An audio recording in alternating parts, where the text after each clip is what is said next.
The early morning sun peeps over the gardens and the woods of Chantilly. All is calm. But that quiet is broken by the arrival of the estate staff. They're the ones working behind the scenes to look after this site. Thierry is the head gardener. Every morning he gathers together his 30-strong team to inspect the lawns, the plants and the fountains of the chateau's 280 hectares of grounds. Okay, let's go. Before we open, can you do a tour of all the fountains to check they haven't been blocked overnight with any foliage that might have been stuck in the drains? The day gets started with the turning on of the ornamental fountains. They're switched on in exactly the same way as they were in the 18th century, using exactly the same tool. Okay, that's perfect. These French-style gardens were designed at the end of the 19th century for the Prince de Condé by the famous landscape gardener André Le Nôtre. Despite designing the grounds of Versailles, Vaux-le-Vicomte and Fontainebleau, Chantilly was his favourite. 3 hours after the gardeners first arrived, the park's gates are finally open to visitors. The castle has been standing here since the 17th century. Built in the classical style, it was constructed on the foundations of a medieval fort.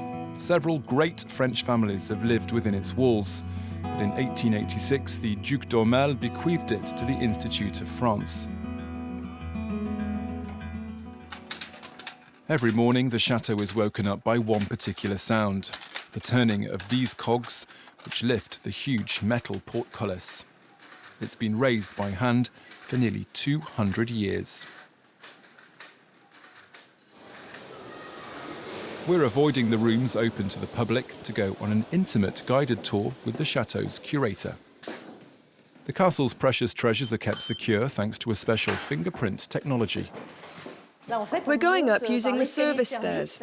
They'd have been used by the servants at the time of the Duc d'Aumale. In these former maids' rooms, paintings that have been damaged over time are getting a little love and attention.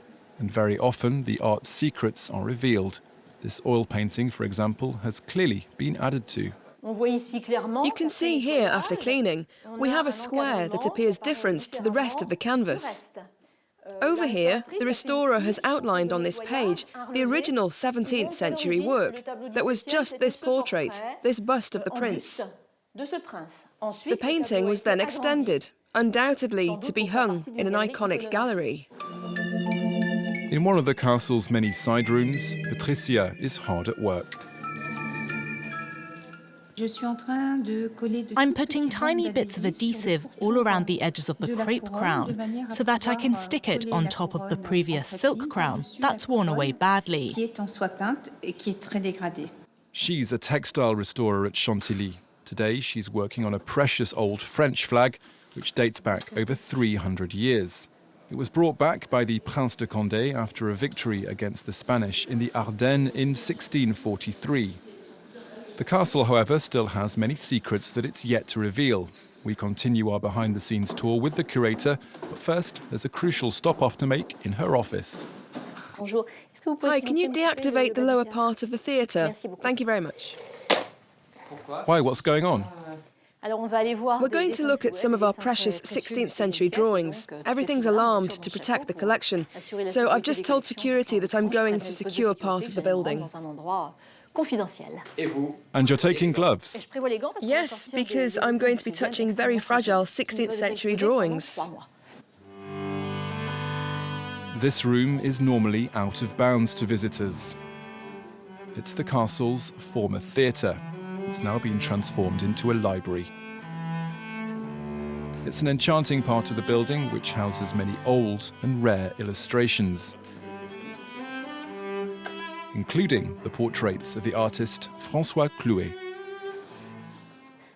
In previous centuries, we didn't draw. We painted with gouaches and brushes in books, like the famous illustrated manuscripts of the Middle Ages. Here we see the invention of drawing as an art form, and Clouet became the master of portraits. This is the most complete collection of French Renaissance drawings in the world. Each year, 500,000 people come to visit the castle and its gardens, but also its little hamlet.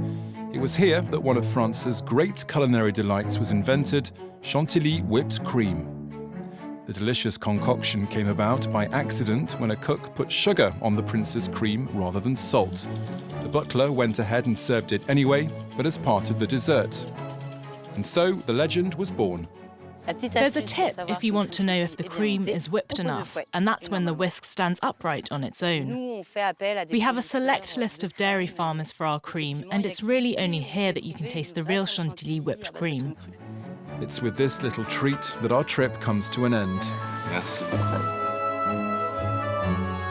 As Chantilly's ornamental lakes perfectly mirror the sky.